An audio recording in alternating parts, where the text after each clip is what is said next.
In this video we're going to talk about objects and how to make new objects and use them and how they work with methods. We're actually going to create two different classes. We'll create a class called runner, which is going to be which is where our main method will exist, and so we'll just type that right now. The main method, public static void, the return type, main, the name, and string arg. So it takes an array list of strings, every main method does, called args. Now we're going to create an animal or a class called dog, and our dog is going to be able to do just a couple basic things. So let's talk about how classes are created. Classes often need to know certain things about themselves, and they need to retain that information over the course of their use. So there are two different types of variables inside a class. One is called a field, and the other is a local variable. The difference between fields and local variables is that local variables are created within a method, whereas a field is created outside a method, but just inside the class declaration itself. You can see there is no method here created yet, but we're going to create variables. And so the idea is that anything created outside a method, just in the class definition itself, is a permanent storage container for information that an object might need to know about itself. So for this object, we're going to have a string called name and a string called sound. So we just have those two strings for our dog animal. Our dog class of objects. It will know its name and it will know what sound it makes. One of the specialized methods that you need in objects is called a constructor.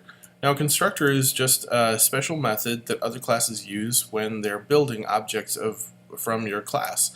So the constructor method has a couple different things that are unique about it. First of all, it doesn't have a return type, so we just say public dog and then give it the name of the class. That's the second thing that's unique. The constructor method must be the exact same name as the class, otherwise the compiler doesn't know how to deal with it. Inside constructor methods, it is almost always the case that we create or that we assign values to all the fields. We need to initialize every single field in our class inside a constructor method somehow. So in this case, because it's a generic constructor method, we're just going to name it generic dog. That's the name, and sound equals woof. So this is a constructor method, and we have initialized our field variables, and then let's go. That is actually, I think, the only thing. Well, no, let's do one more. A constructor method, like other methods, can take in parameters, though, even though it cannot have an output type. It cannot say there's no return type. It's not void. There's no int being returned. It just builds a new object of type dog. Well, like with method overloading and other methods, you can have multiple constructors. So in this case, let's say public dog, and let's say that this one needs some input. So we want to have it pass in a string called the name and a string called the sound.